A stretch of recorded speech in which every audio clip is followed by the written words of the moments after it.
You already know what it is. GMOG Sports TV back with another one.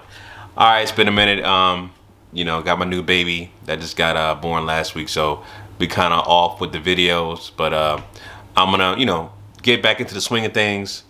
We're doing, more consistent content on my channel. So if you're new to the channel, please subscribe. This is unbiased, objective boxing talk.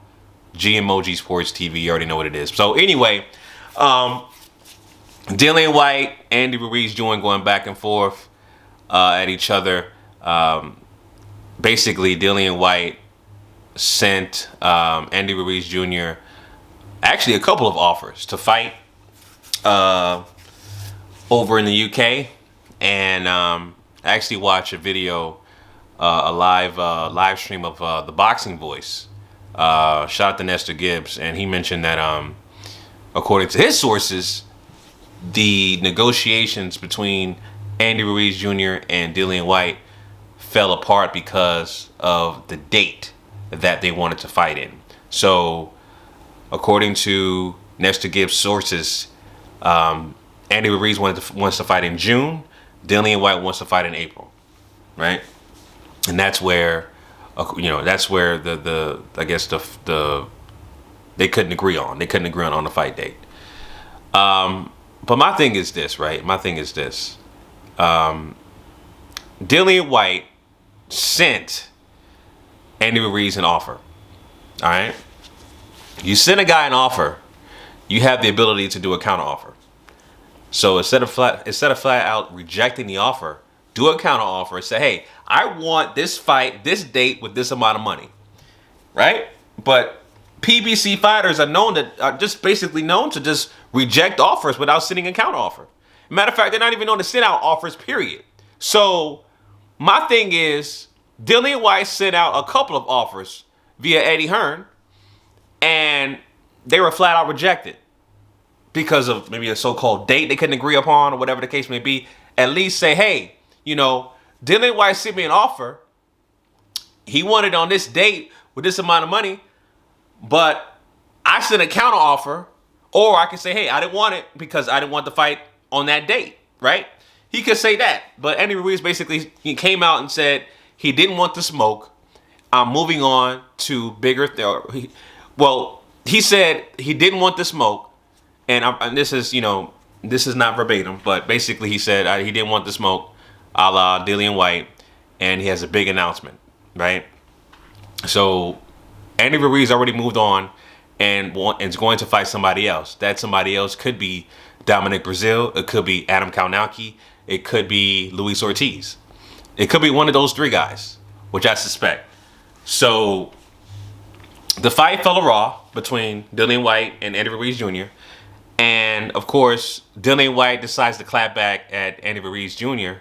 after, Andy Ruiz basically called him, he didn't want the smoke, and he moved on to bigger, better things. And the latest reply from Dillian Whyte is this, and this is on Instagram, I believe, but I'll play the video so y'all can see for yourselves. It's on my phone, by the way. See if I can cue it up real quick. Here it is. Listen, guys, this is a quick one. Listen, Andy Ruiz Jr. been talking shit, saying, I don't want no smoke and run away from the smoke. Listen, how can I don't want smoke and I'm the one that made the offer to fight him? I'm the one that made the offer to fight him. He never made an offer to fight me, so who's the coward? I told Eddie to make the offer to fight him. Eddie made the offer to fight him, and he turned it down. He's the fucking coward. Fat cunt just talking shit.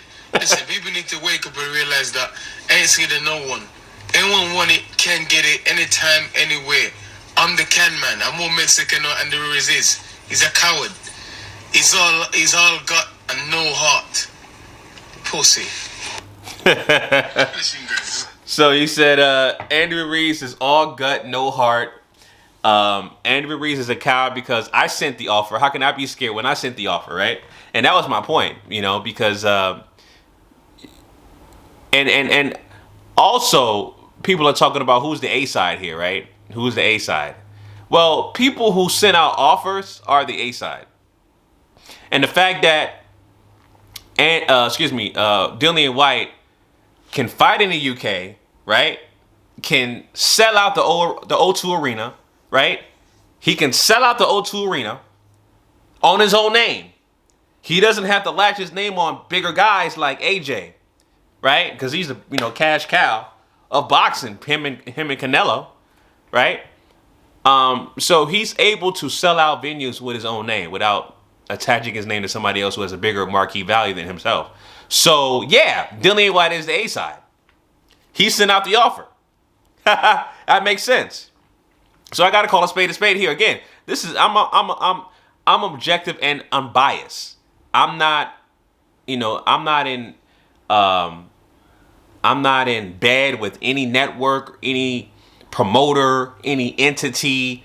I call it how I see it, down the middle, objective and unbiased as I see fit. You know what I'm saying? So there's no fanboyism here, no favoritism here. I call it down the middle. But yeah, I gotta say that Dillian Whyte is the A side. I mean, he can carry a fight on his own. He can headline a card on his own and sell out the arenas from his home country on his own. And the fact that he's able to send out offers, right, on his own, which is what he did.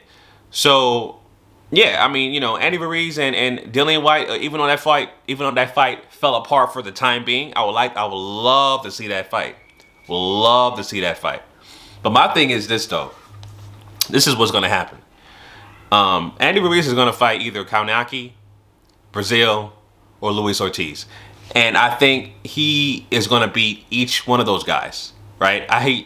Andy Ruiz can beat Brazil, he can beat Kaunaki, and he can beat Luis Ortiz. What's going to happen is once he beats one of those guys, the WBC is going to rank him the #1 mandatory over Dillian Whyte to fight the winner of Deontay Wilder and Tyson Fury. Mark my words, it's going to happen. Mark my words. And they're going to have, Dillian Whyte being the odd man out once again over 800 days as the mandatory for the WBC. And that's how it's going to work. I guarantee you. So mark my words, it's going to happen. Once Andy Ruiz beats either Brazil, Kaunaki, or Luis Ortiz, he's going to be the #1 WBC mandatory and he's going to get a crack at the winner of Tyson Fury, Deontay Wilder. Mark my words. You know what I'm saying? So yeah, man, those are my thoughts about Dillian Whyte and Andy Ruiz going back and forth. Like I said, Dillian Whyte is definitely the A side. He sent out the offer. And Andy Ruiz didn't want to fight him. He turned down the offer. The least you could do is do a counter offer. You didn't do that. Just like Deontay Wilder, you just rejected the $120 million offer, from DAZN and John Skipper, but you just sent no counter offer. That means you don't want to fight. That means you ducking. Point blank and simple. You already know what it is, family. GMOGSportsTV. Make sure you like, comment, and subscribe. Follow me on Instagram at GMOGmedia TV. Till next time, signing out. Peace.